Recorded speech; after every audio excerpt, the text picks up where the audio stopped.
Welcome to the Gifted Neurodivergent podcast, a podcast dedicated to the exploration and cultivation of the outside genius found in neurodivergence.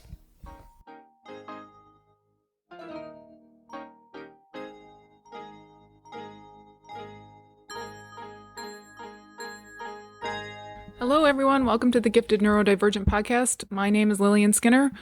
This week, we're going to talk about emotional intelligence. This topic is very near and dear to my heart because I am an emotion savant or a empathy savant. This term is one I guess I am defining because I don't know any other emotion savants or empathy savants. Therefore, I'm the one who gets to define it. The emotion savant, for how I manifest, my emotions and my intellect are highly connected. My emotions come up and they tell me something, not an energy, but actually a concept. And I can negotiate back and forth between my conscious and my subconscious exactly the details of it. I can ask myself questions and it'll just bring it up. If I don't have the answer, it will push me in a direction using my emotions to find the answer. This is very similar to the energies that people talk about in Eastern philosophy. Mine is very clear. I have never fit in with the mystical groups. I have never fit in with the emotions, energy. My brain doesn't work like that. It works very clearly. This is what this means, and I get the memories with it. I get the concepts, the facts, and names. It usually just tells me straight up, this is the theme you're noticing and what they're talking about. This is what they've done in the past. This is what you should tell them. It's pretty clear. I don't get information that the other person doesn't have or shared, but I also find that my brain doesn't have the conscious collective, or I don't connection to God. It is very much only in my head. The emotions I feel come up and resolve, and they don't go out to the greater unknown. People that I work with will sometimes talk about how we're all connected. I see that actually in like more of a mathematical formula. I don't feel it. Mine will put out all the ways you're connected as a list. I realized talking with my daughter and how she feels math problems and solves them, and my sister, how she feels harmonies and she feels original works of music. It's similar for me. I feel them, and then it comes out as a fact. It comes out as words. Other people at a talent level, but not maybe a prodigious level, they would probably have a feeling that would bring guiding them in this roundabout way, whereas mine is just very clear. It's this tiny little bit more. Now, I have been told by master coaches that I am the real deal. I am a person who has the ability to see the future. I am the futurist. They think they meant fortune tellers. I don't think I'm a fortune teller. I'm a theme seer. I see all the themes you have when you're talking to me and we converse. And then I can work with you to see the future paths that they could lead to. And that's basically what I have. I'm very good at understanding others, seeing their themes and patterns, and then saying, these are how all those will pan out. And one of the reasons I started this podcast is that this is just not recognized as emotional intelligence.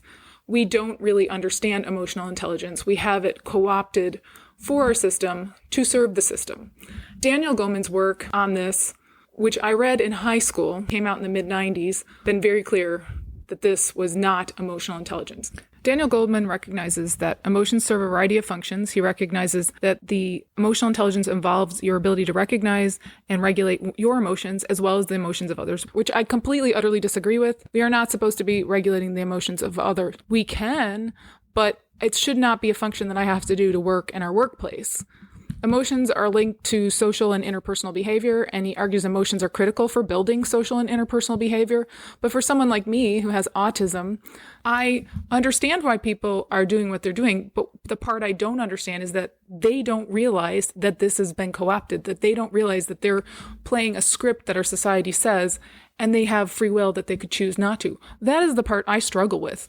The idea that I, having autism, has lesser skills in this makes me crazy because there's tons of data out there about autistics not being able to be cultured, not being able to be made to fit in because they maintain their own way of being in the world. The reason for this basically comes down to embodied cognition. He recognizes that emotions are expressed and communicated and notes that emotions can be expressed and communicated through a variety of channels, including facial expression, body language, tone of voice, and emotions are subjective experience. And he's not alone on that subjective experience.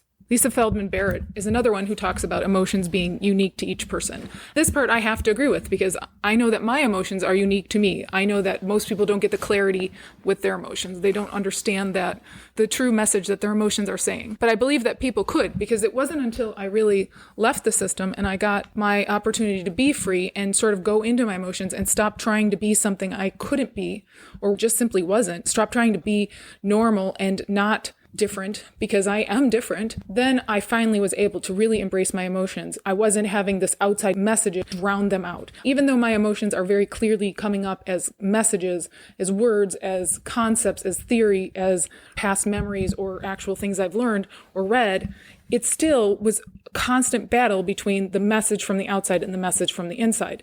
And this is where I think Carl Jung's work comes in. Carl Jung's work was very clearly this example of the light and the dark.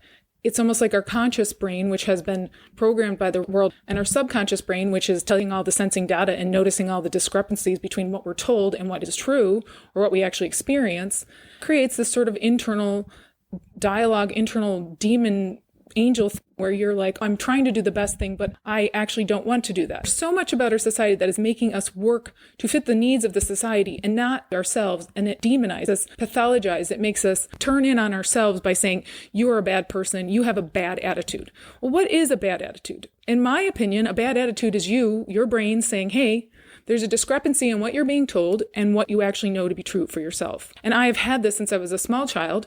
My parents were brutally restrictive and heavy with the punishment because they needed to quell my intelligence. They needed to get me to be a blank slate of fear so I could go into the system. It worked for the first 5 years of my school system.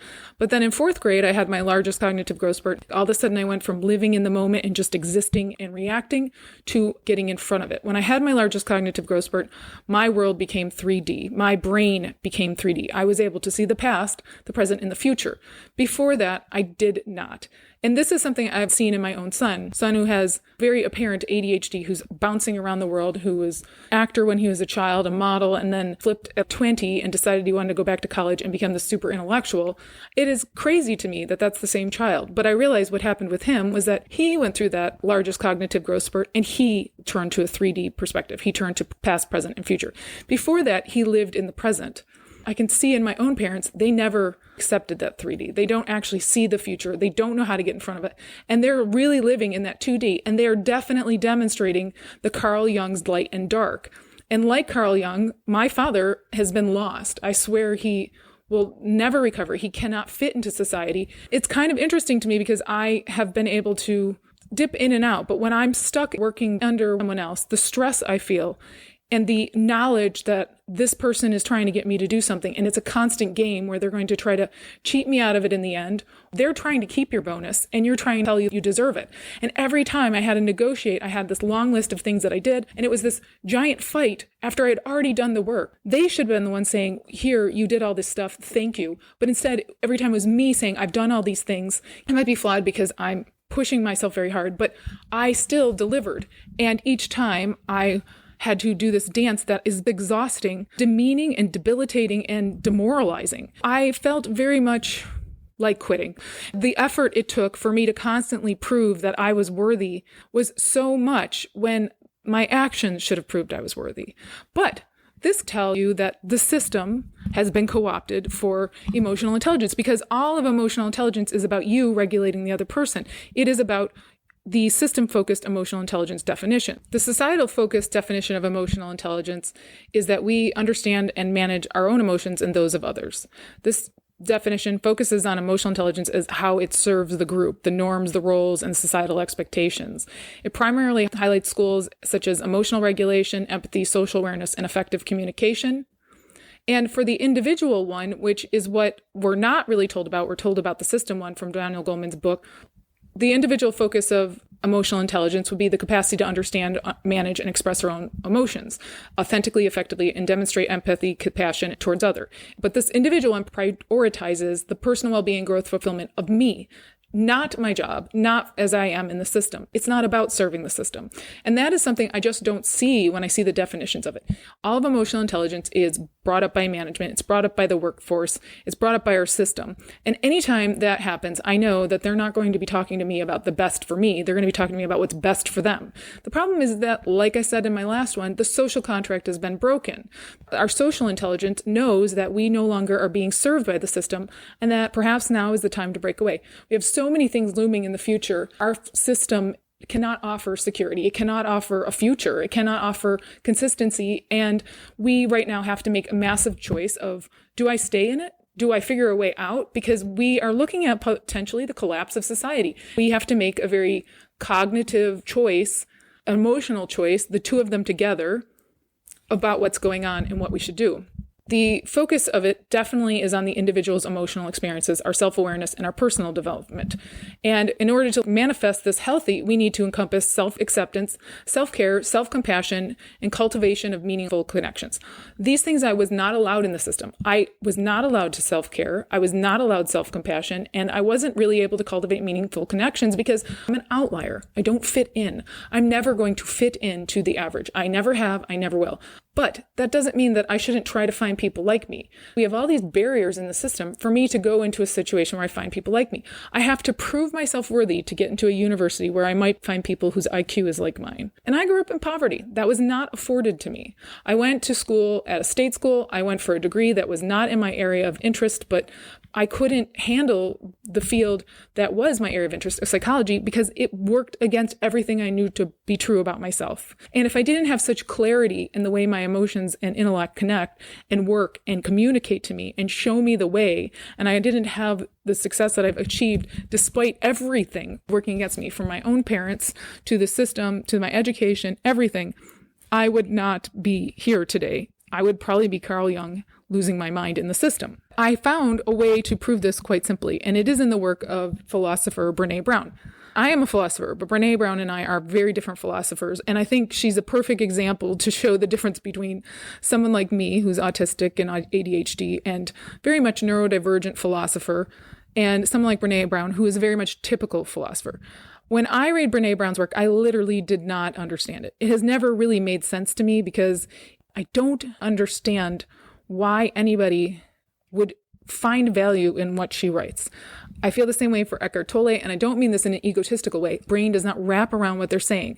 Eckhart Tolle is like, you control your emotions, you control yourself. Yes, I know. It's always been that way for me. I don't really know what he's trying to tell me. And Brené Brown is, you can be this or you can be that. Shoot for this because that's higher emotional intelligence.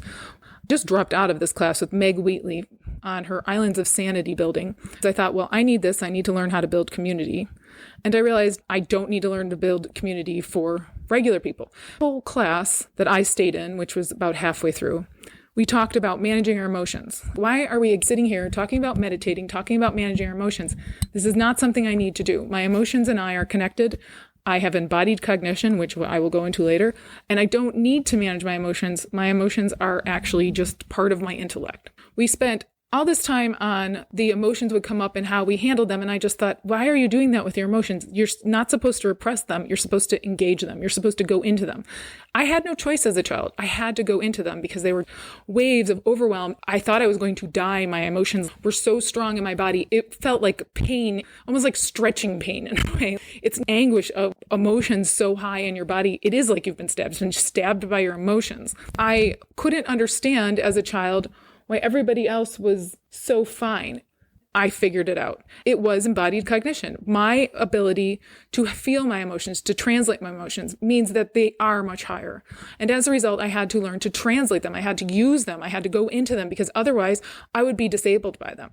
In our system, it creates a lot of emotion in me because there is that dichotomy. There's this message from Daniel Goleman's emotional intelligence saying, you need to serve the system. You need to relate to these people. You need to help them manage their emotions and manage your own. That's fine. I will do that all day long until I hit my threshold and I have to go home. The difference is that my threshold for inputs, for taking in of others, is much lower than average. I got like a half day in me. That's the maximum. When I was reading Brené Brown's work, I realized finally the perfect example to demonstrate this. I'm going to use 5 of her books. The first being gifts of imperfection, letting go of who you think you're supposed to be and embracing who you are. I don't know that I've ever had this real concern. I've been pretty much trying to find out who I was, not letting go of who I was supposed to be, because I've never fit in. I've never been enough for the people in my life. I was always told, you have so much potential. Why aren't you delivering? Why aren't you doing this? Well, a lot of it had to do with I'm highly neurodivergent. I am highly sensitive. I run out of energy a lot sooner than other people because I take in so much. So everything for me is a sprint. I have Ehlers-Danlos, which makes my body physically tired, but it also makes my body like an antenna. It's a tuning fork antenna for sensing signals for everyone else in the world on full blast all the time. And I know they talk about you can build boundaries. I cannot build those boundaries. And if I mute myself and shut myself off, then I'm not able to relate to others. So I had to choose between being present and aware, or basically walling myself off. This is part of my gift and part of my curse. My empathy is so high that I can't turn it off. And so I have to physically remove myself from the situation. When I was talking about this, somebody in the group said, my sister has autism and she's not high functioning like you, but she is that way. Exactly. When she shows up, she's all or nothing. And until this moment, I don't think I've ever really fully understood her. And I was like, thank you. Thank you for validating me. Most people do not understand that my brain is truly autistic. Just because I look normal on the outside, they think that I'm supposed to be like them, but I'm not. I'm an outlier. So when I looked at the gifts of imperfection, they talked about exploring the concepts of embracing your imperfections and living authentically. I've never not done that. I have no choice. Discusses the importance of cultivating self-compassion, letting go of perfectionism, embracing vulnerability. I don't actually have perfectionism. What it is I'm constantly trying to figure out where other people are at and give them what they want. People do not understand that those of us with neurodivergence, we often have much bigger views of the world. We're taking in so much sensing data that what you see and what I see is different. And I have to figure out what you see to communicate and give you what you need. That is so much more work for me. It also provides insights and strategies in developing resilience and wholehearted living. No, it doesn't. It does not provide any resilience for me because I can't apply to that. The coping mechanisms they describe are not an option for me. I don't have it. It's like either I get to embrace my intelligence as part of my emotions, or I get to go home and go to bed. Those are my two choices. She has a high-low version of this where she talks about, are you in the high development or the low? The high development is increased awareness and recognition of emotions, including the difficult ones, able to acknowledge and accept a wide range of emotions, cultivating self-compassion and authenticity. All right, that's me. That's me all the time. I'm never not there. I have no choice. I'm always going to be that. The low development is difficulty recognizing and accepting one's own emotions, particularly difficult or uncomfortable ones like shame or vulnerability, may suppress or ignore emotions, leading to disconnection and a lack of self-acceptance. Wait a sec. I'm this too. I am either one or the other. There's no in between. And I realized the reason that her high development is me when I'm refreshed, when I show up and I'm fully able to be there. But about halfway through the day, I flipped to low development because I have nothing more to give. Now it's about protecting me in a place where I'm not being protected. And I realized my whole life was that. My whole life was me not being protected by the system, by my parents, by no one. And I have gotten to the point now where I have to protect myself. But every day of my life, and it's not me alone, it's everyone. We are all stripped of our ability to protect ourselves by the system. You go into a system and you have times where you're violated, where it would not be a natural place, where we're forced into positions that are very naturally uncomfortable. And this goes back to autistics not being able to be cultured. They're not able to get over what their natural protections are. Our natural self-protections are higher. Because we're more connected to our emotions, because we have embodied cognition, we are building patterns that are much more detailed. And when you violate those patterns, the emotions come up and are like, hey, no, this isn't going in a good place. You've had this before and this is not going in a good place. I have a baby getting a shot. Each of my children, the first few times they went to the doctor were fine. But as soon as they got a shot, then every time we got to the building, they started crying. And it would go on till they were 2 because they remember getting a shot here. They were totally fine with the doctor until the first shot. And then it was all downhill from there. I remember thinking, wow, you remember that shot? You were 3 months old, very, very little. And yet your reaction to the doctor's office before was interest. And once we had a shot, it was panic. These kids remember that. Not all kids are that sensitive. Not all kids can pull that up. We have higher access to our subconscious. And as a result, when I'm sitting in class and my teacher's telling me something about, say, emotional intelligence or something along those lines, that I have a bad attitude and I just need to work on it, I have a lot of anger run up, and it brings up all the messages. You have worked on it. You work harder than anyone in this room. They're asking you to do things that are harmful for you.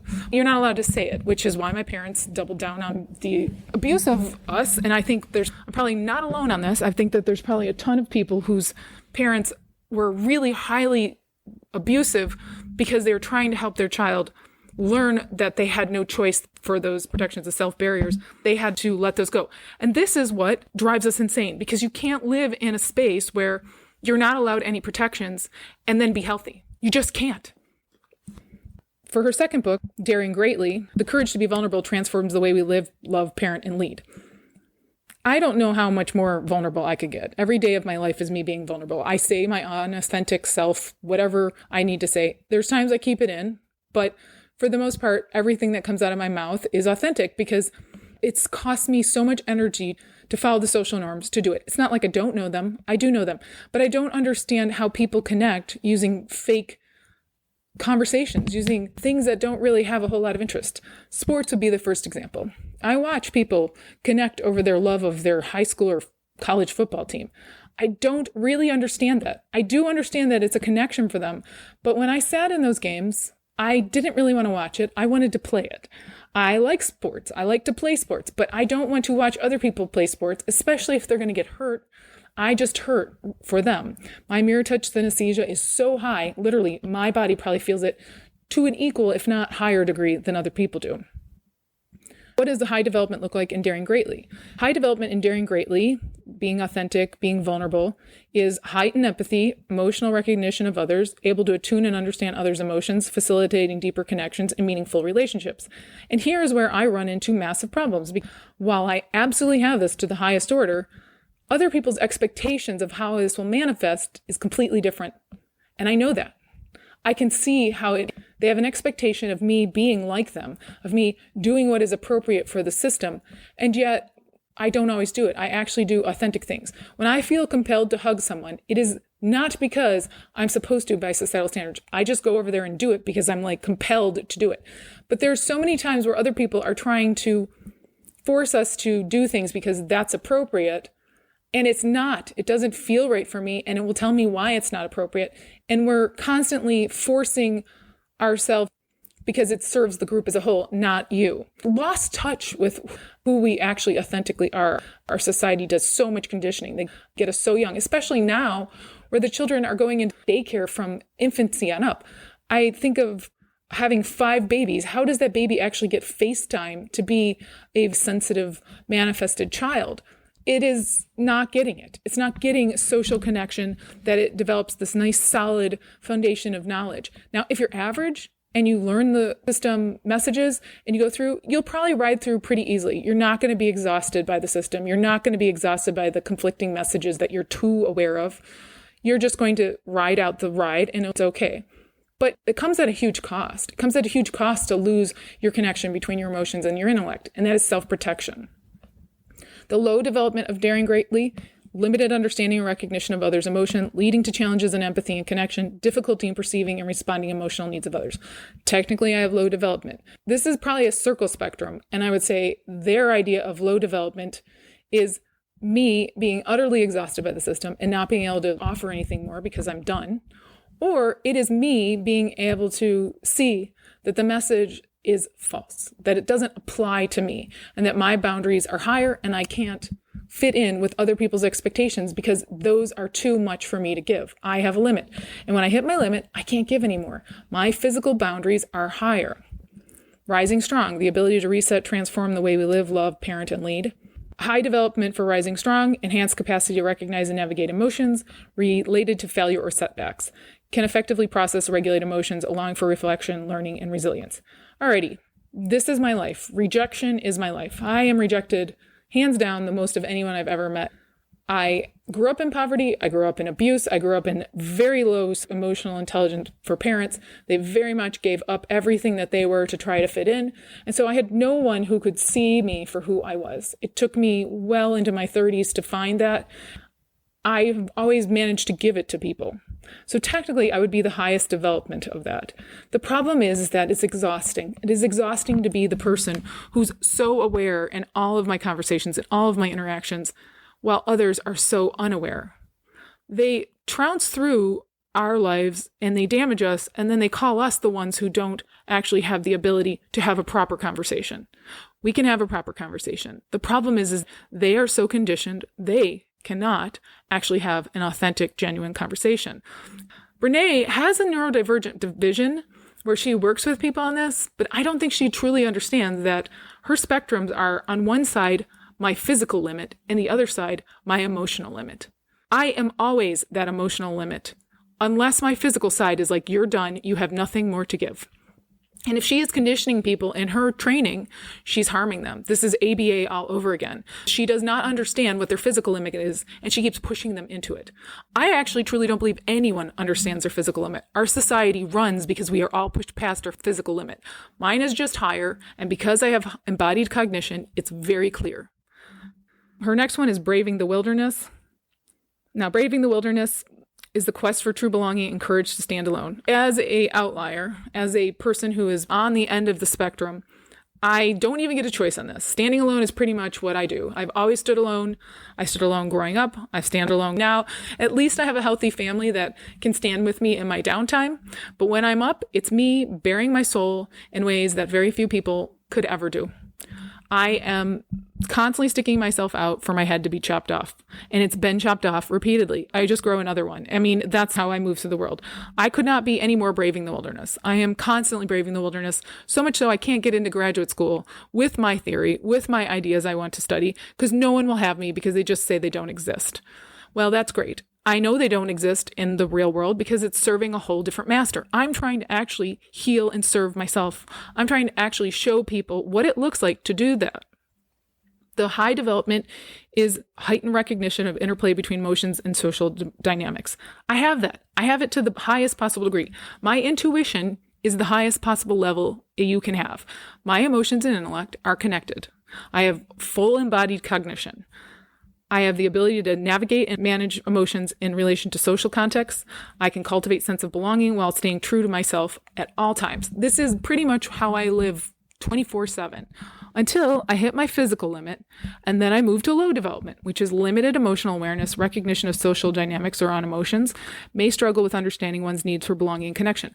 When I'm done, when I have no more, they call it spoons, but I call it poops to give. When I don't have anything more to give, then I'm just wriggling on the floor. I'm sitting at my desk with my head down, and I'm being told I have a bad attitude. But again, it's not about my emotions. It's about my physical limits. I've hit them. And again, if Brene Brown is coaching you, anyone is coaching you to push through that, they're doing you a disservice, because how are you supposed to heal until you get to the place you're supposed to be? This is the fundamental flaw with all of this. We're never given anyone the place to be. I think of addiction. These people go into addiction, are literally trying to fit into a society that they're too sensitive to be in. And so they take drugs so that it numbs them, so they don't care about everyone else. They don't care about themselves. They're trying to kill themselves in a slower manner. They go to a 6-week program and then they're dumped out. 6-week program where most of the time they're trying to control them. A 6-week program where they keep them clean, but again, they're trying to control them. They're not actually allowing this person to learn who they actually authentically are, what they're good at, what they could do and offer the world. And some of us, especially those of us in my space, those of us who have high empathy, our gift is that. Our gift is to love unconditionally. Our gift is to see people, and the world doesn't value it. They don't pay hardly any money for caregivers, and then they stress them. If you're an amazing caregiver, you cannot be given 10 children to care for and be amazing. Amazing caregivers are in tune to their children, to their wards, to their charges, to whoever they're caring for, and they cannot take past a certain point. The more sensitive you are, the more you cannot take on a group. When I had my children, I remember learning anthropology that they had children every 5 years. And I remember thinking, heck yeah, I would not have more children in 5-year period. You shouldn't have children in more than 5 years. I know this because growing up, I'm one of 4 and I'm the oldest. And the youngest is 5 years younger than me. That was too close together. 4 kids in 5 years, that's too close together. My parents never were able to connect with us because we were just managing of a group. I grew up without connecting to my own parents because it was about group management. And I was the one they dealt with the most. I was the second parent. I mean, hell, I would say that I was the primary parent, but I was the one who got tasked with making sure the group was okay. My parents divorced. We went back and forth between the two houses every day. And as a result of that, I was the one who knew and saw the group of children the most. So I ended up giving that role. I never really connected with my parents as a result. I never really knew them because we were a group. They're people who need to relate one-on-one. I am a person who needs to relate one-on-one. I am fantastic one-on-one. I will see your soul. But in a group, you are going to lose me because I am taking in so many inputs. I can't even process in that moment.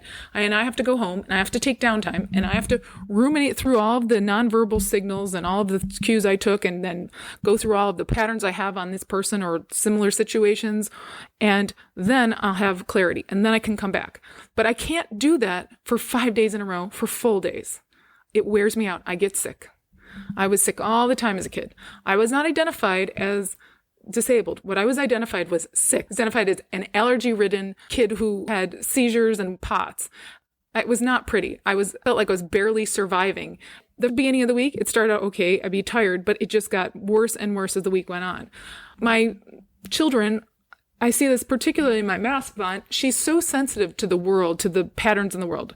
I'm sensitive to the people in the world. She can see things in animals that I see in people. She can see things in nature that I see in social organizations. We're wired for this. It's a natural gift that our body and brain comes out wired for. This is what the neurodivergents have, is a natural giftedness in areas. This is variation of the species. All species have some level of variation. I'm going to give you an example, I believe is a 3D example, comes from a book called A Primate's Memoir. It is written by Robert Sapolsky, and he was a neuroscientist, but also a field scientist who studied primates in Africa, particularly baboons. He spoke of one baboon called Solomon, and he wrote some interesting facts on him. He wrote that Solomon was extraordinary and dominant baboon. He was physically imposing, large, powerful build, and had an intimidating presence. He had a unique strategy for gaining and maintaining his position as alpha male leader of the troop. And unlike the baboons who relied on physical aggression, he used much more subtle approach. He sat back and he watched the other baboons for a long time when he was younger.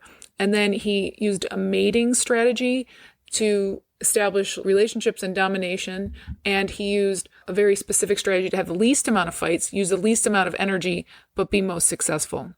He formed alliances and built relationships with other high-ranking individuals in the group, male and female, which was also unusual. Solomon demonstrated a skillful understanding of social dynamics and played a delicate balancing between aggression and cooperation. He would groom and bond with other baboons, establish a network of support and loyalty, something that most of the leaders typically did not do. And Solomon's intelligent strategic thinking made him set apart from the other baboons in the troop. As Solomon grew older and lost his physical strength, he defied the typical pattern where old leaders are chased away by younger males. Instead, they let him stay. The other baboons seemed to recognize Solomon's exceptional leadership qualities and allowed him to retain his status and influence within the troop. I couldn't help but notice, this was a forward-thinking baboon, that he was using strategy and that he thought about the future and he planned it out and then he executed. Our system does not teach us. This is something that you come out of the womb understanding and learning, and it's rare. It's rare to have this 3D thinking, but it is present in this baboon, and this would be the equivalent to a neurodivergent or a gifted, I believe, that we see in our society. And we don't have emotional intelligence. What we have is embodied cognition. And embodied cognition is the connection of the body and the mind at a much deeper level. Embodied cognition explores the idea that our cognition is not solely dependent on our brains, but is also shaped by our bodies and the interactions with the environment. It suggests that our sensory experiences, bodily movements, environmental context play a significant role in shaping our thoughts, perception, problem-solving, and abilities. Embodied cognition highlights the interplay between the mind, the body, and the environment, suggesting that cognition is not purely an internal process, but intricately connected to our physical experiences. The focus on emotional intelligence makes you conform. It makes you be what they want you to be. Emotional intelligence, as Daniel Goleman outlines it, is about you being a tool in the system. I can go further than that. I can tell you that his whole management consultant company uses emotional intelligence to help cultivate narcissists in the system. And when I asked them why they would focus on cultivating narcissists and not try to change the corporation so they didn't hire narcissists, they were like, well, that's not what the corporations wanted to do. And this is why I had to do this podcast. This is why I had to say that we are being disserviced in the system. Everything is about groups. It's about economies of scale. It's about making money. It's not about you doing well. Even our therapy model is about you 15 minutes with somebody to be your friend, to listen to you, and then move on. That's not how you heal. You heal by going through an organic relationship with someone that is truly invested in you and doesn't have a limit. It's somebody who can help you move through it. There's a beautiful book that Peter Levine recommended called The Children with Emerald Eyes. And in this, they have a bunch of autistic kids and try to keep them from being institutionalized. She is not always successful. It's overwhelmingly about the child being controlled. The child is demonstrating both physical and emotional damage because the parents are trying to make them fit in, and they just can't. They're too much of an outlier. But when you're an outlier, you should never be in a group. Society decided we weren't important. They went for the bright, the ones who could be put in the group and lead the group. But those of us who are higher up, it's not that we aren't brilliant. We are plenty brilliant. We're too brilliant. We can't be made to conform because our brain sees it. This is what every philosopher is screaming about. This is why he's saying, hey, the society is sick, because their brain is so sensitive. They have no choice but to scream it. I have no choice. It is so apparent to me. I am trying to explain to the world why I move through the world the way I do. It is because of the oppression. It is because we are forced into roles that are not using our talent. My talent is extreme. It's a savant gift, but I'm not allowed to use it. It's not recognized, and I'm not allowed to use it. So I'm left on the margins. I'm left perfectly capable of doing great things, and I'm not allowed to do it. I end up serving basically the rich, and I don't serve the group. And the group as a whole needs my message the most. The rich are already aware of this. Their children with private tutors. Every neurodivergent child I know from wealthy families has private teachers. They don't put them in the system because they know that the system will destroy them. Our system is breaking down right now. It's breaking down because we've lost the most sensitive people. We've lost the reason that they provide. We lost the balance that they provide. This is an opportunity for us because when something breaks, somebody has to fix it. That's our role, I believe. We have to step in and fix it. And I'm all for it. I will gladly fix the system. But in order to fix the system, each and every one of us has to positively disintegrate. We have to take our embodied cognition and develop it. And the only way to do that is to leave behind us all the messages of conforming, of pushing through your physical boundaries, of being something you cannot be. We have to put those aside and go into it. If you want to heal from what you've gone through, if you want to let go of your light and dark side and make them into one where you're very clear on how you move through the world, then you must leave. How do you identify those who'd be better off forging your own path than conforming to the traditional system? I'm going to give you a list. Just for clarity, I think it's really important that we really know who shouldn't stick in. Anyone with exceptional talent or passion in any specific domain that's not adequately nurtured in our system needs to positively disintegrate. Anyone with a unique learning style that does not align with traditional teaching methods needs to positively disintegrate. High levels of creativity, innovation, and out-of-the-box thinking is stifled in our curriculums and standardized assessments, and they need to positively disintegrate. Strong intrinsic motivation and self-directed learning abilities demonstrate a capacity to pursue knowledge and skills independently. This is talked about in emotional intelligence and how we have goals and we can hit them. When you leave the system and you are actually living in an organic way for you, you don't struggle with executive management functioning. Executive management functioning is high in the bright and the moderately gifted because they're not so bright that they are in touch with their embodied cognition. They're not so bright that they have no choice but to follow their gifts. I see it as the when did you have a midlife crisis test. I had my midlife crisis very young. I think I had it all through my childhood. And when I got to adulthood and I was independent and I didn't need people and I was able to move off on my own, then I was able to see my existential despair go away. I was able to find a healthy place. I was able to find depression relieved. Before that, I was in a midlife crisis. I knew that the system only offered depression and drudgery. My siblings, who are moderately gifted, they just recently realized this in their 40s. We're so programmed, the vast majority of us, that brightest, the ones that they say are ideal, they make it to their 40s before they realize that this will never change. They'll never reach the apex where they can have freedom. And now that the social contract is broken for a retirement, it's enslavement forever. We need to positively disintegrate if we want to achieve what we're supposed to achieve in the world. We need to be pulled out. Just went through this with my daughter, teacher, did a parent-teacher conference, who's the math savant, and the teacher told me that he's gravely worried my daughter will never fit into society. She will not be able to get a job. And I was nodding my head going, yeah, that's all accurate. He's like, well, she filled out this questionnaire and she said she doesn't want to work with other people. She doesn't want to work on someone else's schedule. She has no desire to work for an employer, and she has no clue what she wants to be when she grows up. And I said, okay, those do not worry me, because I know that. I know that about her. She is a math savant. She is very talented in math. She needs to create new knowledge in it. That's her role. She will go into the world and she will learn a new way. We're going to college and she's not going for math and science because it's not the thing she struggles with. It's not a challenge for her. It's very easy. She went through all of those classes before she even hit double digits. Kid doesn't even pay attention and she gets it. The thing she wants to go to school for is art. And I'm like, okay, go for art. But I need you to do me a favor. I want you to build, for your thesis, for your graduate school, I need you to build me a program that teaches math and science using art. And she's like, that sounds so cool. She has that unique ability to see the two worlds. Most people feel their way through art. She is going to take her logical thinking way through art and apply it so that you can feel your way through math and science. Because it should be that way. We have a way to learn feeling math and science, and we have given away. And most of us with learning disabilities, the reason we are disabled in the system is that it does not teach in the manner that we learn. Not that we're less than or not intelligent. It's just simply our brain is 3D, and we need to be taught it in a 3D manner.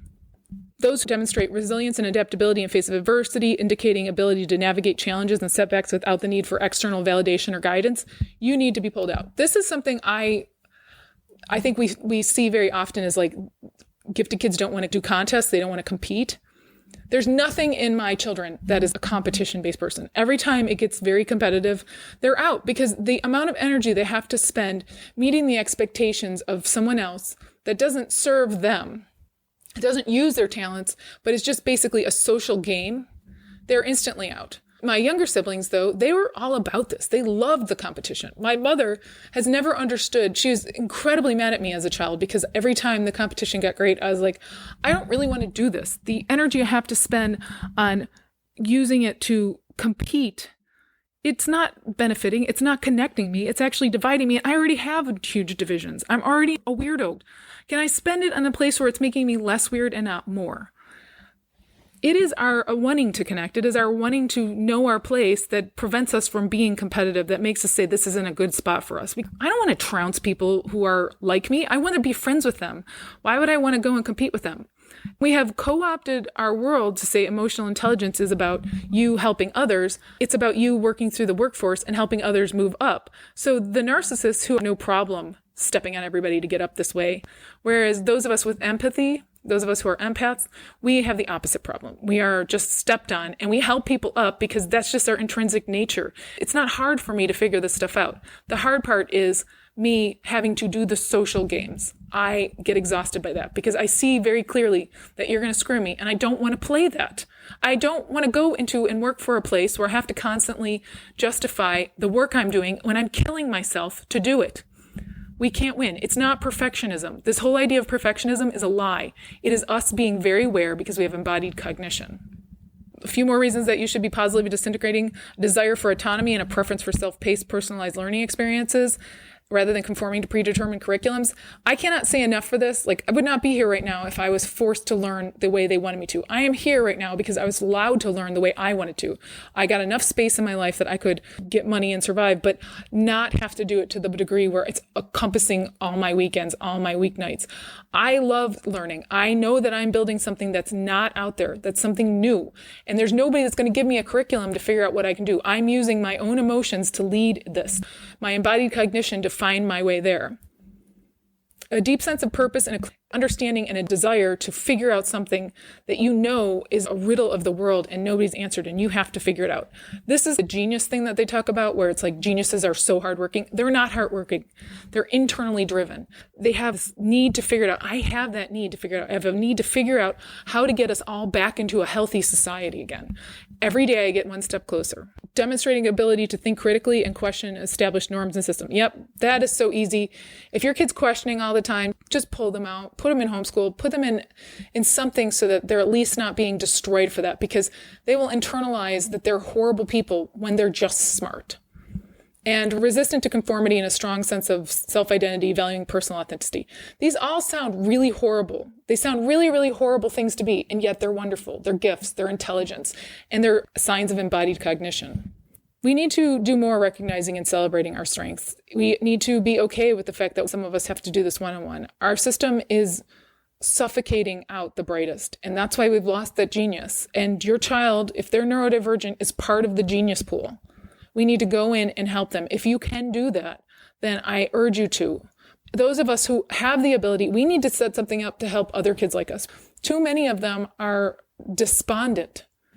The good thing about AI and the precipice we're at right now in the future is our fostering of self-directed learning is going to be there. We don't need all these teachers. The children will have access to things that will help them teach. Khan Academy, the founder of that, is trying to get in front of this and use AI to help teach them because he's somebody that understands it. The mentoring and guidance is something that we have to provide. Have Gifted ND is for that. I'm trying to offer mentoring guidance on how you break your kid out of the system, pivot, and create a new way of being in the world. We're about to go into a depression, and we're also going into environmental apocalypse. Those mean everything we've been doing as a society will no longer happen, no longer work, and it's time to find a new one. And the people smart enough to do it are those with the highest embodied cognition. The cultivation of resilience and self-advocacy. Brene Brown's stuff is a perfect example. If she's showing this to neurodivergent learners, and she's saying, you just need to push through, she's doing them a huge disservice because she's not helping them understand themselves. Emotional intelligence is understanding you so you can navigate other people. If you don't know who you are, there's no possible way you can navigate other people. And the whole system is set up to strip you of knowing yourself. The more of an outlier you are, the more it strips you, the more it destroys you, and eventually you go insane, and that's why so many geniuses go insane. Every day I put myself out there, and every day I'm rejected. Luckily, I have a really strong base. I've built a really beautiful place, and I have a place I can retreat to and heal and grow and understand it. But rejection is the name of the game for me. I am different. People always feel the need to let me know that I need to pull in what I am. I overwhelm people, but I also see them in a way that other people will never, ever see them. I spook people because I can understand you and give you clarity on the way you move through the world in ways I don't know anybody else that can. If you're that way, please contact me. I want to be your best friend. I need people like me. Building supportive network. This is why I started Gifted ND. We need to be the supportive network. If you guys don't have the money, but you have the time, call me. We'll figure out something. I will be happy to work with you. I will be happy to work with you if you can help me get the message out. If this is a nonprofit, we definitely need to work on promoting self-care and well-being. And then finally, embracing diversity and inclusion. We are still marginalized. As things get more tumultuous, as the society breaks down, we're going to get targeted. Like, I know that my neck is going to be out there because people are going to say, I'm trying to change things, and that's bad. We need to find each other and protect each other. What's going to happen is we're going to have extremes of people who are open-minded, empathic, and understanding, and then people who are closed-minded, destructive, and out for blood. That's my podcast for this week. I hope it was valuable for you guys. I hope you'll come back and listen to me again. Until that time, take care of yourself. The views, information, and opinions expressed on this podcast are solely those of the individuals involved and do not necessarily represent Gifted ND Incorporated, Lillian Skinner, or the Gifted Neurodivergent podcast. This podcast, Lillian Skinner, and Gifted ND Incorporated are not responsible and do not verify the accuracy of the information contained in this podcast series. The primary purpose of this podcast is to inform and educate. The Gifted Neurodivergent podcast is only available for private, non-commercial use. Any other use of the information contained within this podcast must be done with express written approval and knowledge of Lillian Skinner. You may not edit, modify, or redistribute any part of this podcast. The developer assumes no liability for this podcast or its use on any other podcast or other media.